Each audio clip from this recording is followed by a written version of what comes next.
Olá, muito boa noite, seja bem-vindo ao Pode Falar, um podcast em que a gente fala sobre liberdade de expressão e também traz aqui pessoas interessantes para você conhecer, pessoas que podem inspirar a sua história, a sua trajetória, podem te abrir uma janela para enxergar coisas diferentes na sua vida.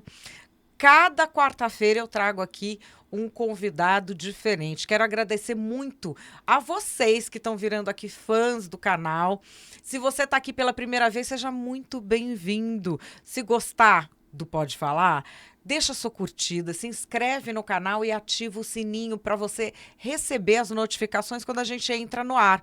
E eu quero agradecer demais, sabe a quem? A vocês que têm canal de cortes. Gente, olha, se você tem canal de cortes, não precisa ficar com medo que eu vou pedir direitos autorais, derrubar, eu não faço nada disso. O conteúdo tá aqui, é para nossa mensagem ser compartilhada. Se você quer cortar, você faz sua graninha com isso, seja muito bem-vindo, tá tudo aí à sua disposição. Só te peço para colocar no ar depois que a gente acabar o ao vivo. A minha convidada, ela tá aqui num momento em que o povo dela, a comunidade dela, está sofrendo uma ameaça. Eu diria, é um povo que vive sendo ameaçado pela história. Todos os livros sagrados mostram esse povo sendo ameaçado, não aceitando a condição de vítima e se superando. Ela é uma mulher forte, ela é uma mulher economista, ela é uma mulher de opiniões e é uma mulher também que trabalha com quem realmente precisa, com quem precisa que estenda a mão, com quem precisa de uma oportunidade, com quem precisa de uma janela para a vida. É uma mistura muito interessante. Você vai gostar, você vai se inspirar. Eu quero agradecer demais a você por estar aqui. Miriam Wasser, muito obrigada por ter aceito o meu convite. Nossa, como eu não poderia aceitar o seu convite, Madá? Você é uma queridíssima. Estou muito feliz de ter te conhecido e você faz parte hoje do rol dos meus melhores amigos. Ai, Miriam, é uma honra. A Miriam é uma pessoa que hoje tem um cargo importante na FISESP, na Federação Israelita do Estado de São Paulo. Ela é a vice-presidente. É uma mulher que está presente aí nos jornais, na mídia, está sempre falando, está presente também, sobretudo, em organizações internacionais que lidam com questões muito importantes. Eu quero começar, Miriam, do jeito que a gente começa com todo mundo, porque eu estou fazendo uma ampla coletânea sobre este sentimento. O que é liberdade de expressão para você? Olha, você usou o termo para mim mais importante da minha vida. Quando começam a perguntar o que você acha mais importante para você na sua vida, eu acho que acima de tudo é a liberdade. Em todos os sentidos. Nós não seríamos ninguém sem essa liberdade. De tudo. De ir e vir, de estar nos lugares, de poder falar, de poder agir. Liberdade. Então, essa palavra, além da expressão, a liberdade como termo, para mim, é fundamental, é o número 1. É o mandamento número 1 para mim. Se perguntar, é isso. Claro, família, tudo é importante, mas a liberdade é tudo. E a de expressão, nem se fala, né? Sim. De expressão, nem se fala. Eu acho que eu não seria ninguém se eu não pudesse me expressar. O que eu faria da minha vida? E eu enxergo um momento de fechamento da liberdade de expressão. Você vê da mesma forma ou não? Total. Eu acho que a coisa está muito radical. Bom, o termo radical é tudo, né? Os extremos, tudo. A expressão você deixou de poder se expressar da forma que você gosta, que você quer. Tudo tem regras. A sociedade criou regras.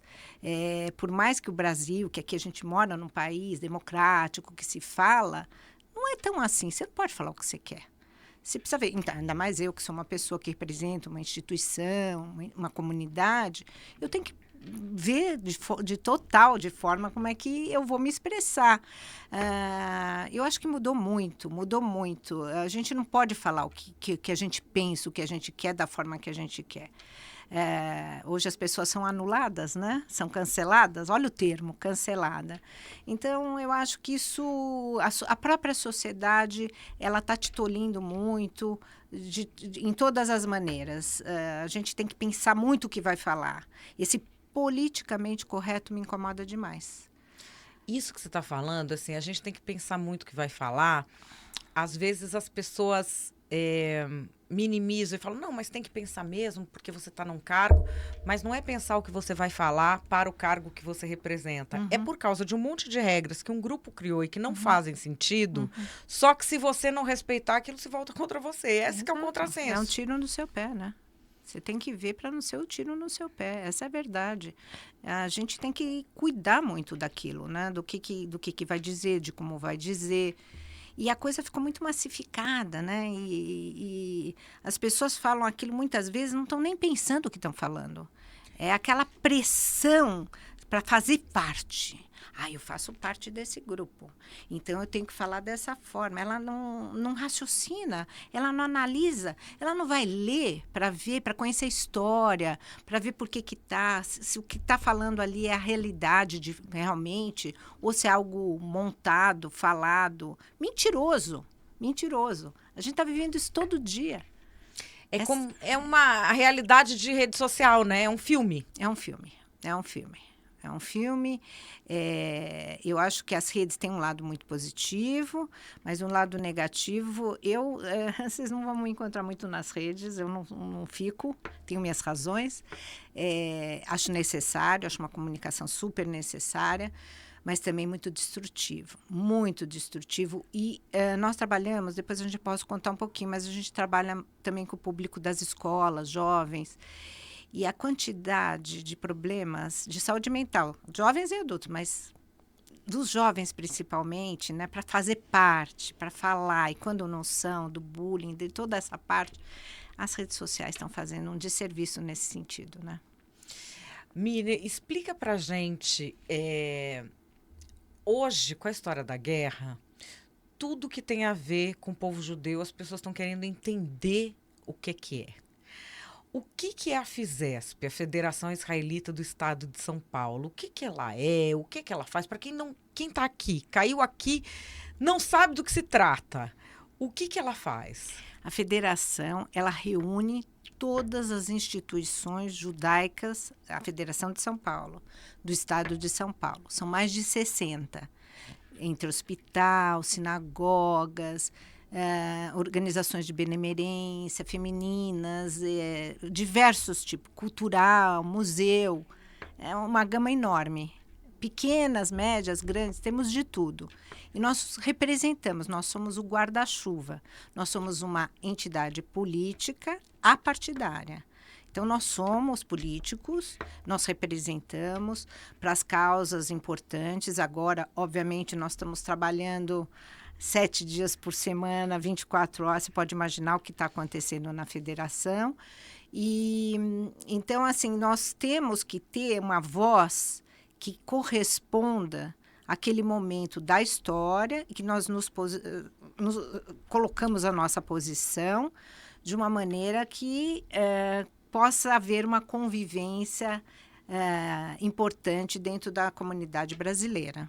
Nós temos muito essa relação com a comunidade de São Paulo, seja política, seja social, a gente interage com tudo, com as nossas entidades e com a comunidade maior. Eu sempre, na minha vida, eu sempre ajudei entidades religiosas que fazem serviço de benemerência. Que bacana. Então, assim, sempre que chama para um evento, se é uma entidade religiosa para serviço de benemerência, eu nunca cobrei. Uhum. E eu fiz isso com várias entidades judaicas, Teniad, tem uma que eu não me lembro o nome, que ajuda as mulheres que de repente saíram de um casamento ruim, ou que estão numa situação de vulnerabilidade, até a mulher se reerguer, tá ali. Acho que a quantidade de instituições judaicas que tem ajudando não judeus aqui no Brasil, as pessoas não têm ideia. Não têm noção. Eu acho que tem duas coisas que eu gosto de citar.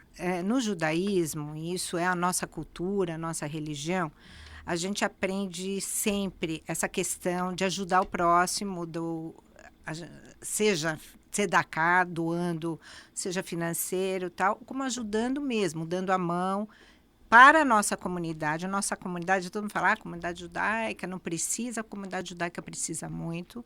Nós temos todos os tipos de judeu, todas as cores de judeus.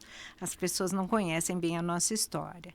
E nós fazemos o mesmo para a comunidade brasileira e para a comunidade onde a gente vive. Porque nós estamos ali vivendo num grupo, não podemos ser isolados, viver numa bolha. Então, nós fazemos questão que as nossas organizações, e todas fazem, ajudam mesmo. E temos muito orgulho de que isso aconteça. Você tem toda a razão. Em todas as áreas, seja dando comida, trabalho, educação. Nós somos o povo do livro, né? A gente gosta de ler, nós precisamos muito da educação. Então, a gente provê essa educação para fora da nossa comunidade também. Então, é isso. É para dentro e para fora. E como que essa comunidade está vendo agora? A comunidade que eu digo, essa comunidade do Brasil. Como é que vocês estão vivendo agora o clima social que a gente tem depois do 7 de outubro? Te digo por quê. Eu não sou judia. Eu desfiz amizades, porque eu falei, essa pessoa que é nazista, assim, coisa que eu não esperava ver, sabe? Assim, parece que a vida me deu um tapa na cara, que eu me perguntava como é que a Alemanha chegou ao que chegou. A vida desenhou na minha cara.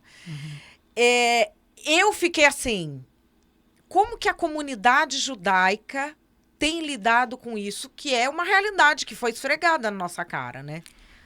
Bom, você está me pegando num momento também muito fragilizada, como todos os judeus do mundo, do Brasil e do mundo e de Israel. Nós todos estamos nos sentindo fragilizados, doídos, não estamos acreditando no que está acontecendo. Porque a primeira coisa e nós ainda que moramos fora de Israel, quando a gente vê a notícia, a gente fala, não é possível. Todo mundo, né? A gente começou a ver as cenas. Isso foi tudo mostrado, filmado, de uma crueldade. Qualquer ser humano que vê aquilo vai sentir... Não é possível o que fizeram com as mulheres, com as crianças, com os bebês, com os velhos. Entraram nas casas, estava todo mundo tomando café da manhã. Os jovens estavam lá num festival de música. Que crueldade! Então, assim, num primeiro momento, foi de uma dor... sabe, não estou acreditando. Eu olhei aquilo e falei, não estou acreditando, que nem em outras proporções, mas no 11 de setembro, quando entraram aqueles aviões, como é que foi? Como é que o mundo parou? O mundo parou. A gente faz esse comparativo, porque não é possível uma coisa nessa magnitude, num país que tinha uma segurança importante, que sempre trabalhou segurança. Então, nós nos sentimos, assim, muito fragilizados, pegou de surpresa todo mundo. E, especialmente no Brasil, assim, nós vivemos um país que as culturas convivem bem, a gente conversa. Eu nunca senti, né, eu estudei em escola que não foi judaica, eu sempre vivi em comunidade maior. É a primeira vez, Madá, que nós estamos sentindo um antissemitismo à flor da pele. Eu nunca pude imaginar, nós sempre falamos, Holocausto nunca mais... aquela coisa dos campos de concentração, aquilo nós aprendemos. Eu ainda sou descendente de avós que passaram, né, famílias que passaram por isso, já meus filhos já não outra, mas a gente passa para as gerações, a gente conta a história do Holocausto, e hoje nós temos Israel, que é o nosso porto seguro né, que é o país do povo judeu. Aquilo fragilizou o povo judeu. E como o mundo está reagindo hoje? E as coisas que a gente está ouvindo, as mentiras. Gente, está tudo filmado, é horrível. Não dá para negar isso. Então, a gente tem que explicar. Eu até conversei com você antes, eu estou um pouco sem paciência, às vezes, de explicar, e eu falo, eu não tenho que explicar a minha sobrevivência. Isso é a minha sobrevivência do meu povo. Está em risco. Eles querem acabar com Israel. É claro. Então, vamos estudar um pouco. Estuda história. Veja o que você está falando. Não fala besteira. Não repete, porque você está num ambiente universitário que o professor tem tendências. A coisa está horrível, no sentido muito negativo. E nós fazemos um esforço, a federação está fazendo um trabalho importantíssimo, seja na parte de educar, de conversar, de fazer, trazer as pessoas para conhecerem melhor, irmos até... agora tiveram 7 famílias de reféns que vieram para cá, que estão contando para o mundo, vamos ajudar a trazer os nossos reféns para casa. Tem reféns brasileiros. O que estão essas pessoas? O que essas pessoas estão passando? Sabe? O que as mulheres passaram, as meninas passaram, os estupros, a violência, mulheres e homens. Eu sempre falo que homens também, bebês. O que o bebezinho tinha? Decapitar a cabeça de um bebê, cortar as mãozinhas da criança, não acudir. Não dá. Eu vi cenas que eu não consigo esquecer. Eu não estou dormindo. Ninguém está dormindo. E ainda tem a minha insegurança pessoal. Os meus filhos, os meus netos, tudo que a gente educou para conviver. Eu sou uma pessoa pluralista, sempre defendi a religião, de trazer o interreligioso, de estarmos todos juntos para o bem. É a base, a minha essência. E eu estou vendo isso, eu falo, gente, não é possível. No dia 8, eu trabalho com organizações internacionais, feministas, LGBTQI, eu trabalho com judaísmo pluralista. Eu não recebi um telefonema. Um telefonema. Você acredita num negócio desses? Por isso que eu escrevi um artigo, as organizações, o silêncio. Você publicou no Estadão, né? No Estadão. Foi uma coisa bem... Você deu a cara. Dei a cara para baixo. Mas é aquilo. É o silêncio. O silêncio é... Sabe, às vezes o silêncio é pior. Sim. Você concorda? Sim. Sim. O silêncio cúmplice me irrita mais do que o ataque. Porque o ataque você sabe. Eu sei quem é meu inimigo, eu sei quem está falando, eu sei. Mas o silêncio das organizações feministas que fizeram todos os auês e as mudanças que a gente tem hoje, ainda bem. Mas espera aí, não falar das mulheres, não só israelenses, que estavam lá. Tinha de todas as nacionalidades, de todas as cores. Por que em Israel não? Porque é seletivo isso? É seleção? Essas não pode falar? Tem ali, e aí eu sempre falo, aí está voltando uma onda de antissemitismo. Isso é antissemitismo. Sim. É a base do antissemitismo.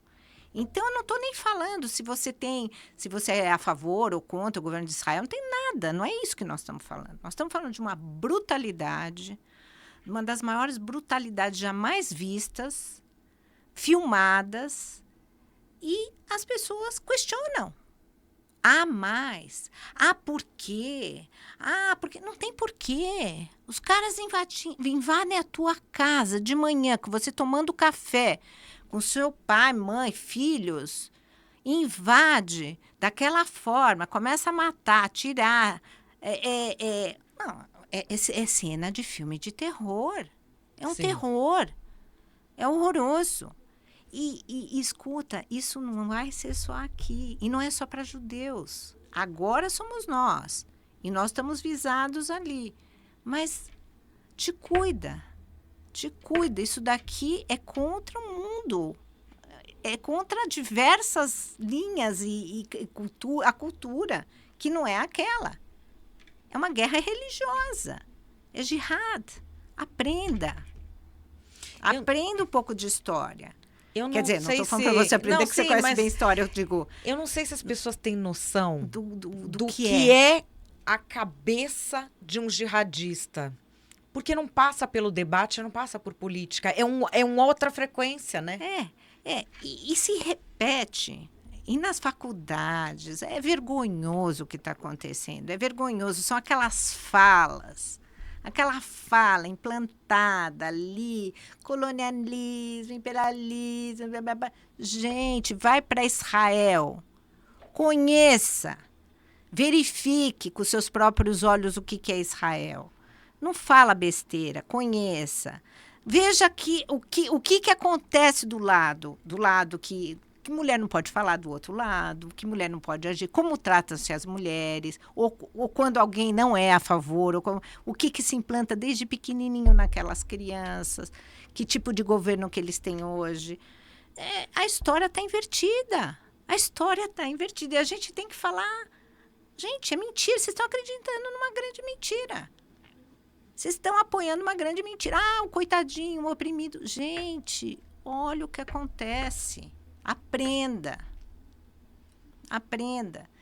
Israel tem o maior movimento LGBTQIA+. Não tem o que falar. Vai numa parada gay em Israel. Veja o movimento feminista em Israel. Veja todas as diferenças. Nós temos árabes, nós temos todas as cores, drusos, todas as religiões lá dentro. É um país pequenininho, mas que dialoga, que tem o ultra-religioso, que tem o moderno, que tem o secular, aquele que não quer saber de religião. É difícil, é um país difícil de administrar, com um monte de gente falando. Mas o que está acontecendo hoje é surreal. O que eu posso te dizer é surreal. Nós, judeus, estamos passando uma situação jamais vista. Os meus filhos, que tinham uma situação confortável eles nunca viram isso, eles são muito, muito tocados. Primeira vez, porque chegou perto deles, uma coisa que eles jamais imaginavam. Sim. Eles ficam o tempo todo respondendo e coisa, olha, com o que está acontecendo, e o tempo todo as pessoas colocando na mídia, e tem que mandar, e manda isso, e manda aquilo. E as coisas que a gente vê e lê, que pelo amor de Deus, muito difícil. Sabe que quando eu escrevi o meu livro, tinha vários exemplos de neonazistas que atacavam em massa, não só judeus, eles atacavam mulheres independentes para dizer que a culpa da independência feminista é dos judeus. Então, eles faziam isso lá. E eu me lembro de um exemplo que eu achei particularmente muito interessante, que é o seguinte: é um exemplo de um ataque massivo em que achavam que uma moça lá ia acabar se matando e não sei o quê, e estavam desmantelando uma cidade toda, e a comunidade judaica falou que tinha de ser enfrentada essa situação com princípios judaicos. E foi a que primeiro se pôs em pé depois desses ataques.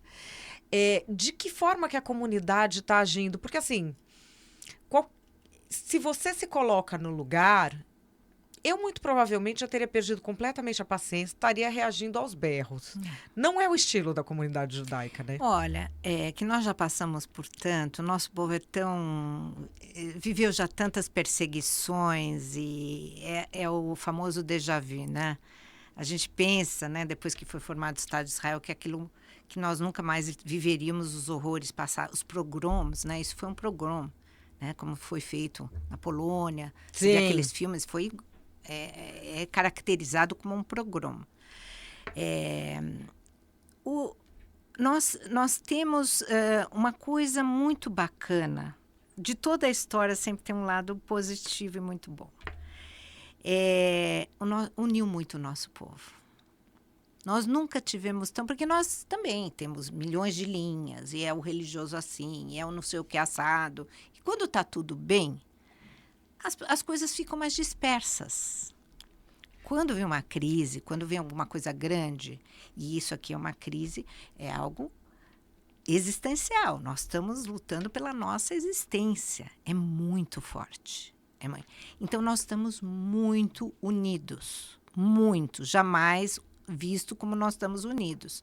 Claro que tem uma outra pessoa que sai daquela linha. Mas, então, nós estamos trabalhando de uma maneira muito organizada. A comunidade judaica é muito organizada, muito. E principalmente em São Paulo, eu tenho que ser orgulhosa, e a federação. Nós temos a CONIB, que é a confederação, que tem as várias federações no Brasil. Então, você tem em todos os estados, você tem federações. Nós representamos a FISESP, que é uma das federações de São Paulo, só para explicar um pouco como que nós nos dividimos politicamente. Mas nós trabalhamos a CONIB e a FISESP, em tudo que você for ver, nós estamos unidos em todas nas mensagens, os nossos presidentes estão sendo chamados em todos os programas, né? E nós temos uma conduta muito comum. de como a gente fala, de como a gente né, se posiciona de uma maneira verdadeira, contando a história. E nós temos que ter paciência e falar de uma maneira calma. Não dá para a gente, né? Embora muitas vezes a gente. Eu mesmo, muitas vezes eu falo, eu não vou nem responder, eu acho que isso não vale nem a pena. E a gente tem que medir as consequências.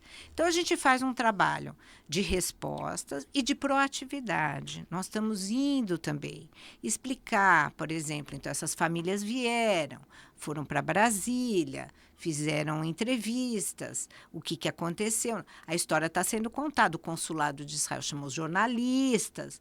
Vamos ver o filme real que tem, de 45 minutos, que foi mostrado para políticos, para os jornalistas. É um filme que não dá para explicar.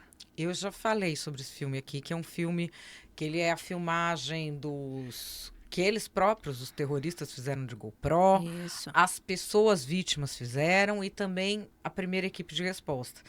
Eu botei, sei lá, quantos jornalistas lá dentro para ver no consulado, mas assim, eu não consegui porque eu passei mal fisicamente de ver o que estava em rede social. Tem coisa que até hoje eu não durmo. É muito difícil. Eu tenho pesadelo com isso. Eu tenho pesadelo de ver os dois irmãos ruivinhos. Sim. Esses dois ruivinhos, que eu tenho um neto ruivinho. E para mim, eu vejo meu netinho lá. Esses irmãos, com aquela mamãe, com aquela criança de 7 meses, ou tinha 4 anos, não aparece, não sabe, a gente não sabe. Eles são um símbolo do que, como isso está acontecendo. Quer dizer, não estou tirando os outros, todos os outros, as meninas, todas. Como é que é essa cabeça desses que foram soltos, que passaram por aquilo? Eles doparam as crianças de Valium o tempo todo. Fizeram essas crianças verem os filmes o tempo todo dos seus pais sendo mortos. E não podiam falar, eles estão falando baixinho, eles não podem falar. Como é que você vai curar uma pessoa dessas hoje? Como é que essa pessoa vai viver? Está órfã. Eu não tenho, meu coração está sangrando, está chorando. É todo dia. A gente não tem, então a gente tem que se explicar. Sim. A gente tem que se explicar e a pessoa fala a mais. Quando fala mais, quando eu ponho mais, eu falo, gente, não é possível. Cadê tua empatia? Cadê tua empatia? Você não pode estar falando a verdade. Você não pode pôr um mais e a vírgula. Isso aqui aconteceu. Isso não é resultado de alguma coisa. Aconteceu. Então, tem coisas que eu falo, não merece a resposta. Agora, o que você está falando da comunidade judaica responder e fazer é o nosso trabalho. A gente tem que fazer. As nossas organizações. Nós temos organizações que trabalham as universidades. Nós temos o Stand With Us, que é uma organização internacional que trabalha muito todas as informações. O Instituto Brasil-Israel, que também trabalham, são 2 organizações dentro da federação, que trabalham estudantes, alunos. Quer dizer, nós temos em todas as áreas, nós temos atuado fortemente com notícias, com informações, com materiais ricos de história, de geopolítica, para entender por que isso aconteceu. E eu vejo uma forma de agir. A política nacional brasileira, ela virou uma coisa muito beligerante, num tom muito alto, em que a pessoa quer dar o troco no outro, ela quer a revanche. E eu vi uma coisa que eu falei, gente, é uma forma diferente de agir. Mesmo depois de tudo que o presidente Lula falou, a paciência da família do refém que foi conversar com ele. Pois é. Porque no tom da política atual, era para estar de dedo na cara como é que você não está brigando por um brasileiro. Mas o estilo da comunidade judaica é outro, né? Isso se chama educação. Quando você tem a tua educação de base, e nós realmente não querendo fazer distinção, porque eu acho, mas educação é a base. E essa é a base do judaísmo, a questão ética, educação, a tzedakah, o dar para o outro, dar a mão. Nós temos isso desde que nascemos. Isso não é à toa.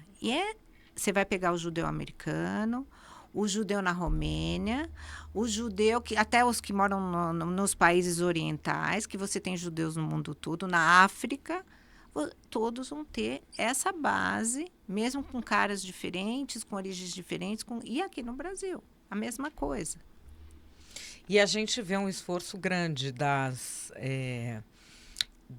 entidades que representam o povo judaico em atuar em duas frentes. Primeiro, junto aos políticos.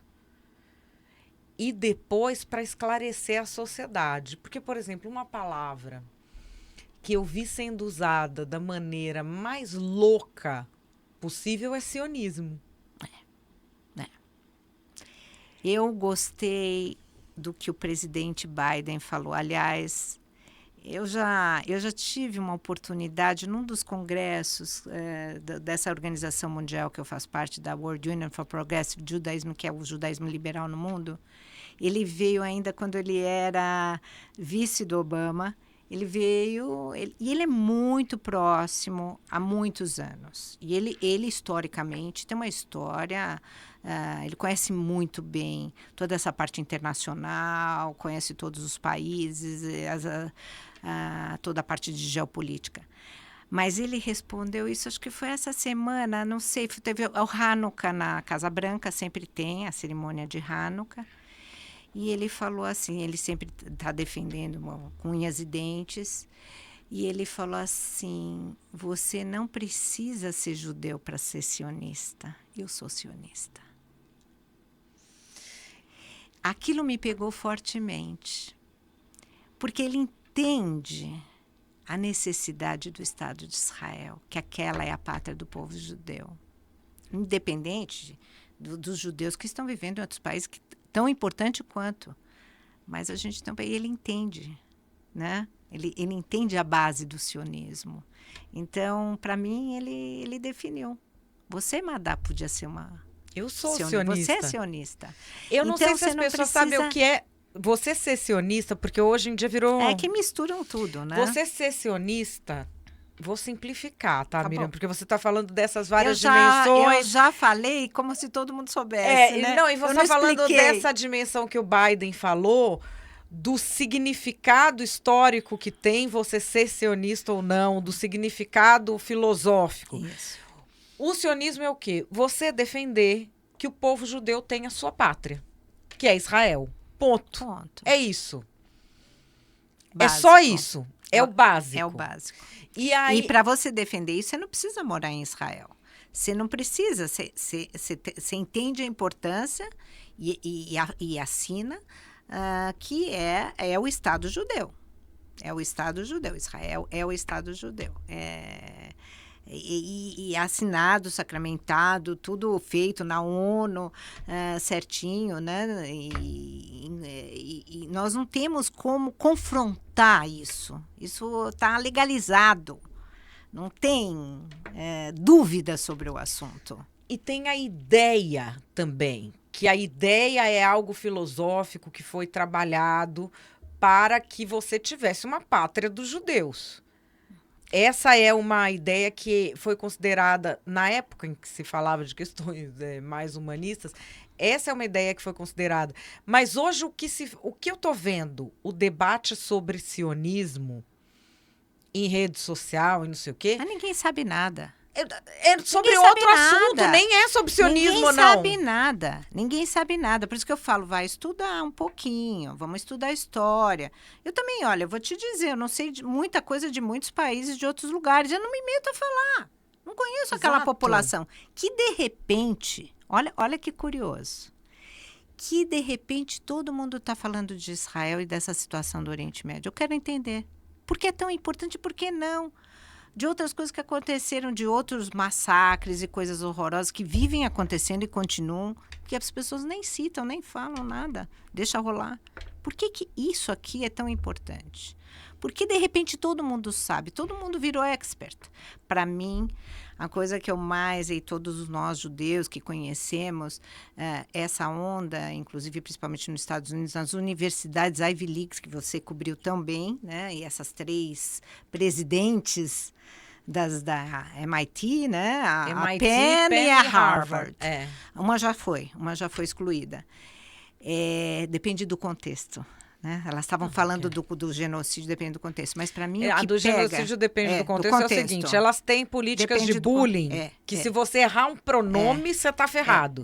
Aí perguntaram para elas, pregar o genocídio do povo judeu é considerado assédio ou bullying? Depende do contexto. Mas é assim. A mesma pessoa que se errar um pronome vai martirizar o outro. É a mesma história que eu estava falando. Olha, não sei o que, mais vírgula. Não tem mais. Não tem, depende do contexto. Não tem contexto.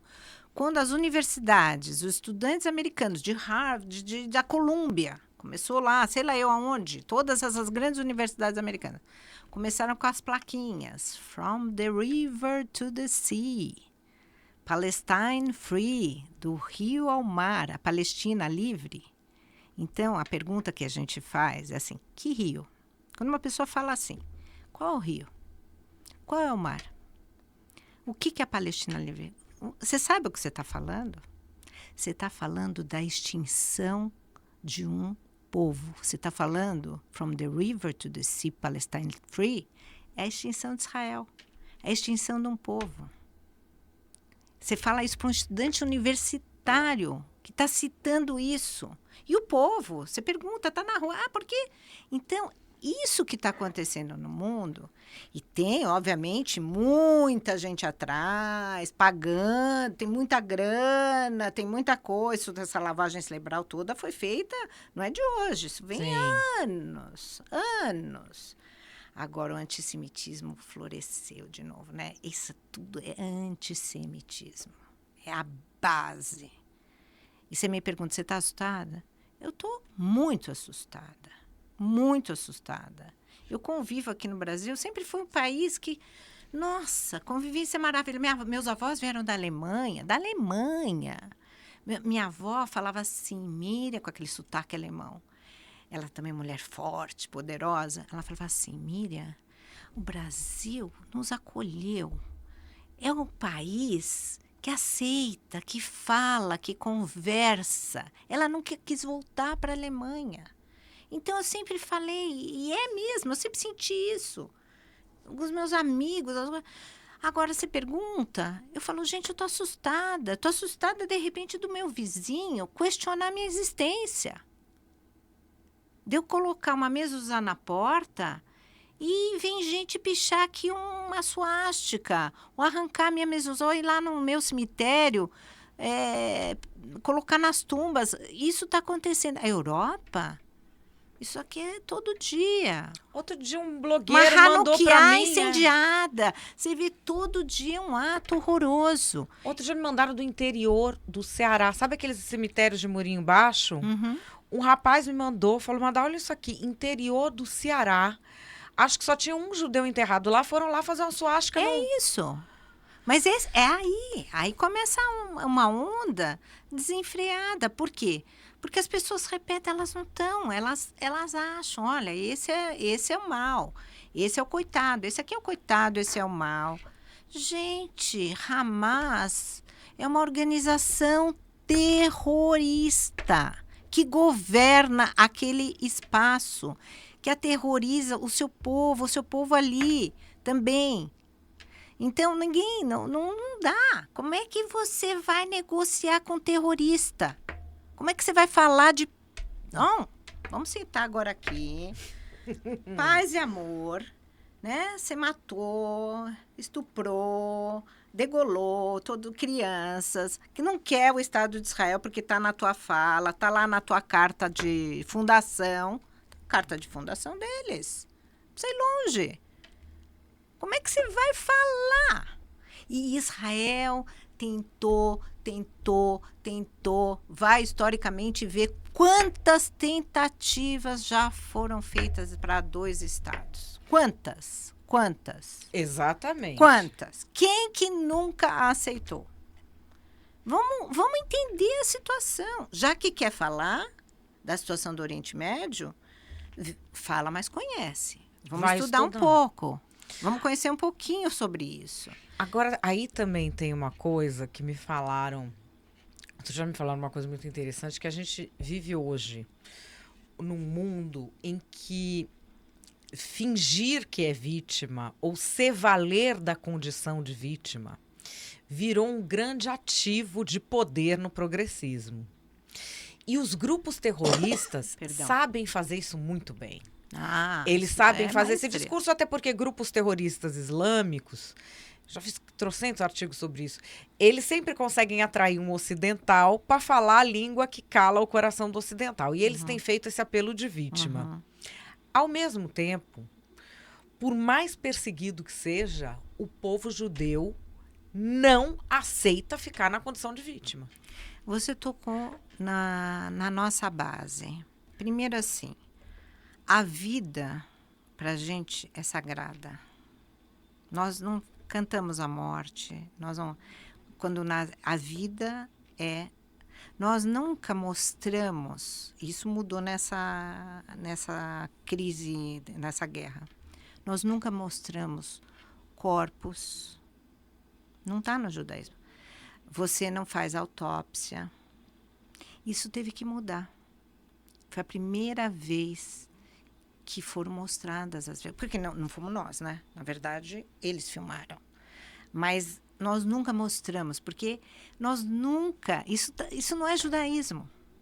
Isso não faz parte do judaísmo. Não faz parte da nossa cultura, da nossa religião. E nós não nos vitimizamos, porque nós entendemos... sempre, né? Historicamente, nós temos uma história difícil. Um povo muito antigo, né? O mais antigo. Então, como é que a gente sobreviveu todos esses tempos, né? Nossa história não é de ontem. Talvez a história de Israel, sim, é um país moderno, novo, mas a nossa história é muito antiga. Todas as vezes que tentaram nos extinguir, não foram poucas, nós sempre saímos. E saímos de cabeça erguida e levamos os nossos livros, as coisas básicas, né? A Segunda Guerra grande, né? O massacre, o Holocausto, que 6 milhões, e nossa, aquilo ali foi... e que a gente fala nunca mais. Nós aprendemos também ali que a gente tem que falar, que a gente tem que sair, e com a formação do Estado de Israel, que estamos aqui. Nós somos um povo.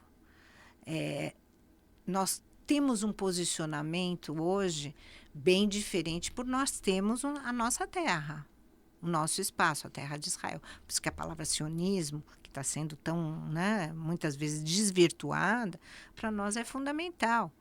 Hoje, a gente tem, e aquele espaço para a gente, aquela terra, além de ser sagrada pela história, por tudo, ela é fundamental para a nossa existência. Não tem negociação. Não tem negociação sobre a questão da existência do Estado de Israel. Não tem. Isso não tem. E se na Carta Fundamental do Hamas está extinção, em claras palavras...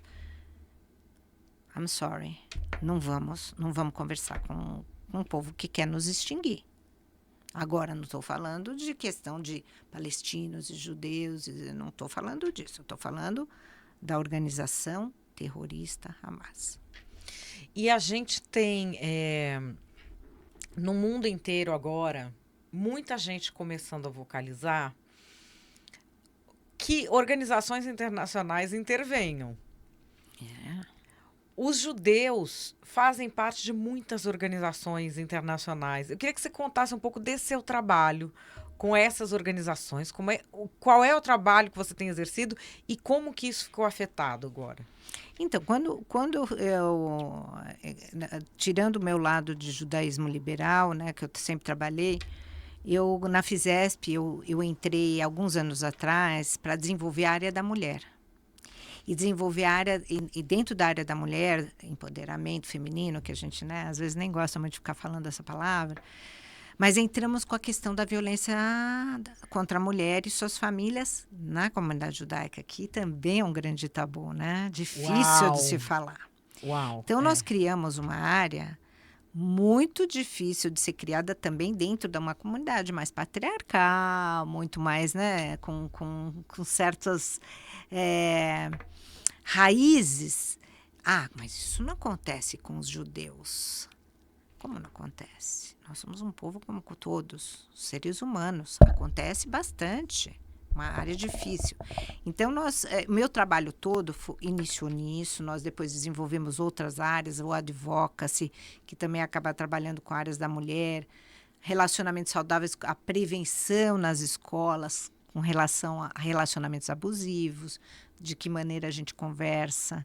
E nós integramos isso com um monte de instituições brasileiras maravilhosas, Casa da Mulher Brasileira, promotoras que nos ajudaram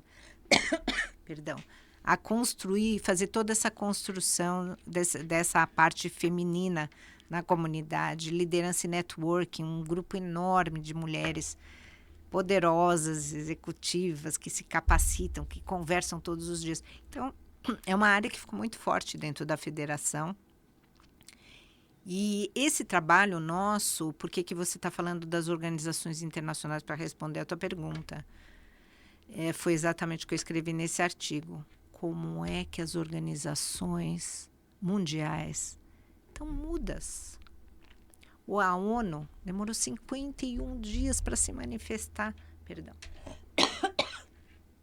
Tudo isso foi um trabalho de advogadas, juízes de Israel, de organizações, todo dia abaixo-assinados, mandando cartas. É, na verdade, uma forma de agir, de insistir para trazer as coisas ao prumo. Porque a gente está na sociedade do bateu, levou, do você fez isso, agora você merece tal coisa. E essa ação que a gente tem visto da sociedade mesmo e das organizações judaicas, ela não é assim. Ela não é bateu, levou. Não. Ela é assim, volta pro teu prumo, que o certo é isso. Volta pro teu prumo, olha aqui a realidade. Volta pro teu prumo. Tem sido feito um trabalho insistente dessa forma. E o trabalho das organizações sociais de vocês prossegue normal, né? Total, total. E maior orgulho, né? Vamos combinar. Aqui temos organizações maravilhosas. Eu não gosto de ficar citando uma ou outra, as mais conhecidas que a gente acaba falando, porque eu acho que até as pequenininhas, elas fazem tanta coisa boa. Uhum. Eu às vezes falo, fica sempre falando aquelas que todo mundo conhece e não conta toda a história. Eu acho que assim, todos nós continuamos o dia a dia, nossas sinagogas continuam operando, nossas escolas. Tem medo? Nós temos medo. A nossa comunidade tem que trabalhar com segurança. A segurança tem que ser... nós temos essa área de proteção, infelizmente, a duras penas, né? A gente tem muito histórico, principalmente a Argentina, né? A gente viu na Argentina, uma AMIA, a Embaixada de Israel, quer dizer, foram grandes atentados aqui no país vizinho. Então, a gente tem que se proteger, não tem jeito. Nós temos que proteger as nossas entidades, as nossas instituições. Mas trabalhamos normalmente. As nossas creches, as creches que a gente oferece para o Brasil, o nosso hospital, o nosso clube, está tudo funcionando. E muito. E agora todo mundo fala o mesmo assunto, né? Onde a gente entra, a bandeira de Israel, a bandeira do Brasil está sempre do lado, mas ela ficou muito forte para todos nós. Sabe? Sim. Eu repito, né? Quando a tua existência ela está em jogo, mexe aqui, né? Sim. É uma coisa muito forte. Você é de uma ala do judaísmo mais liberal, que não é aquela coisa super religiosa. Como que ficou a sua religiosidade depois dessa história? Igual, mudou? Olha, essa é uma pergunta complicada para eu responder, até publicamente, porque assim, o judaísmo que eu pratico, o judaísmo liberal, se questiona, inclusive, da questão de, falamos sobre a existência de Deus, a gente discute, é muito aberto, é muito, não é assim, regras, tradições e tal, a gente vive as nossas tradições, mas nós nos adequamos mais à modernidade, vamos chamar assim. Então, eu tenho assim muita liberdade e também essa questão de casamentos interreligiosos. Eu tenho um judaísmo muito mais aberto. Não significa que eu não respeito totalmente aqueles que são mais ortodoxos na sua religiosidade, que são mais fechados. Eu respeito todos. Acho que eu posso não conviver tanto, mas eu respeito. Como é que ficou a minha crença pessoal? Quando eu vejo uma criança, quando eu vejo aquelas cenas, eu me questiono. Eu vou ser muito honesta. Eu me questiono. Deus, cadê você? Eu continuo rezando. Continuo acreditando. Mas por quê? Aqui tem até um livro de um rabino, que é um livro lindo. Por que coisas ruins acontecem para pessoas boas? Por que... Sabe que eu li esse livro? Você leu? Eu li esse livro, Harold Kushner. Esse. Me indicado por um pastor presbiteriano. Isso. Numa fase dificílíssima da minha vida. Ele falou, só tem um livro que te responde, Rabino Harold Kushner. Imagina, eu sou católica, veio um pastor, me entregou e me resolveu a coisa. Esse livro, olha, por que coisas ruins acontecem para pessoas boas? Se você está passando um momento difícil, Como esse. Você conhece, Mada? Você é uma pessoa iluminada. Obrigada. E você é aberta, você conhece as coisas. Eu questiono, e depois também o Holocausto, porque quando a gente fala com sobreviventes de Holocausto, agora tão pouquinhos, né? Agora os sobreviventes são os que foram crianças nos campos. Nós temos um sobrevivente que nasceu num campo de concentração, que está vivo. Mas não tem mais quase ninguém para contar essa história. Mas os sobreviventes assim que a gente vê era assim, ou ele contava a história, mas muitos deles não queriam falar no assunto. O trauma era tão grande. Alguns se afastaram da religião, outros se aprofundaram. Então, não dá para você julgar nada, porque como você vai julgar isso? Eu fico pensando nessas pessoas que estão passando por isso, por essa coisa horrorosa, como é que aquilo que eu falei, como é que vai ficar a cabeça dessas pessoas depois? Estão fazendo um trabalho maravilhoso em Israel, da sociedade israelense, com a ajuda de psicólogos, psiquiatras, as crianças convivendo. Outro dia veio uma cena de uma menininha que estava dada como morta, ela voltando com a avó na escola, e as amiguinhas abraçando ela. Sabe, é tão humano, isso é tão a cara do judaísmo, essa coisa, porque o judaísmo não é só religião, é toda uma cultura, é toda uma história, é muito mais amplo. Então, se pergunta da minha religiosidade, eu continuo, eu sei, eu tenho isso muito forte dentro de mim, mas eu tenho o direito de questionar. Eu estou aqui, aliás, eu acho que as pessoas tinham que questionar mais. Tem que perguntar para você aprender, para você entender. Então, claro que eu tenho minhas dúvidas. Tem pessoas que se agarram muito na religiosidade e rezam, pedem, aí vai, jejua. Eu não sou essa pessoa. Tem pessoas que poderiam responder melhor isso. Eu não sou essa pessoa, mas nunca fui também. Sim. Então, meu trabalho é outro, né? Eu tenho um outro approach. E na federação é bacana porque você tem todos juntos. Você tem os mais observantes, aqueles que não pegam carro, elevador no Shabat, tal, e tem os como eu, ou até os que não estão ligados a nada. Isso que é bacana. Esse é o povo judeu. Tem 1001 faces e a gente se respeita. Miriam, a gente está chegando aqui para o final. A gente está falando de uma cultura muito antiga, de um povo muito antigo, que tem tradições milenares. É verdade. Todo povo que é milenar, ele é patriarcal.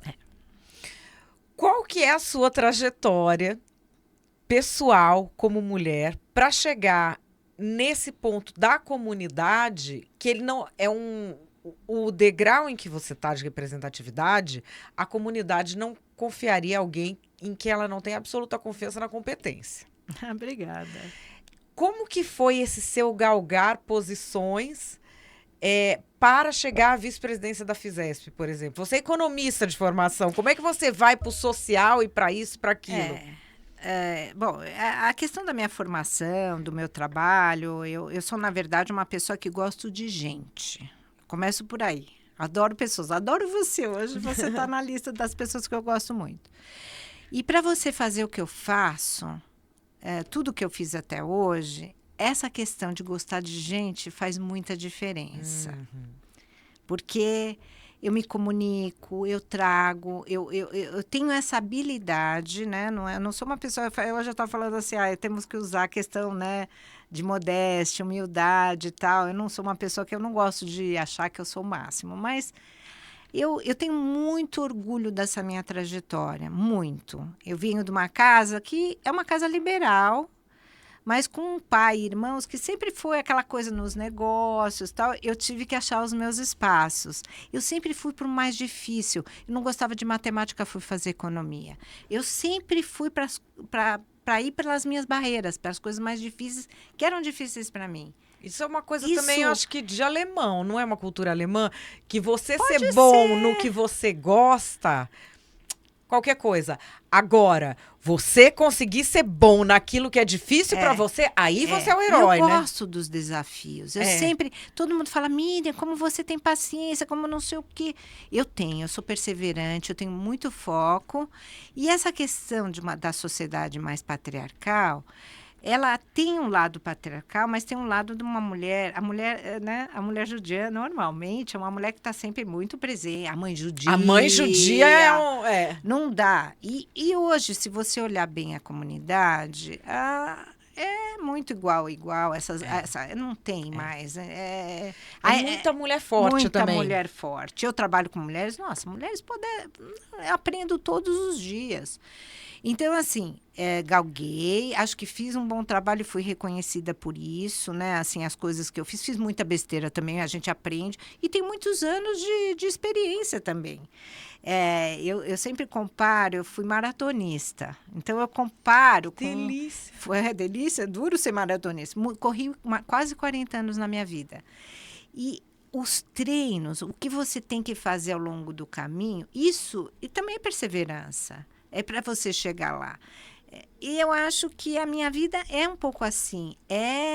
Nunca foi assim, eu já vim, já cheguei, já aconteci. Sempre foi com muito trabalho, muito me aprofundando. Quando eu formei o ELF, esse grupo de empoderamento feminino, eu li tudo, fui nas organizações internacionais, fiz os contatos, os elos e tudo mais.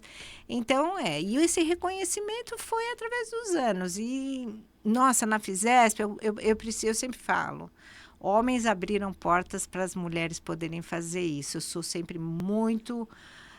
honrada pelo o Luiz Kignel, que me convidou, eu falo sempre os nomes, o Ricardo Berkenstadt, hoje o meu parceiro grande, líder comunitário Marcos Knobel também, junto com o Ricardo. Então, assim, existe um entrosamento, nós somos sócios no sentido de parceiros, de muito. O que um faz, o outro está lá, ajuda, endossa. E eu não sinto dificuldade, eu sinto um apoio, um respeito fenomenal em todo lugar que eu vou. Então, assim, foi conquistado, sim, mas as portas se abriram. Esse é o grande momento para as mulheres, elas já estão lá. Então, eu sempre falo assim, já rasgamos o sutiã há muito tempo.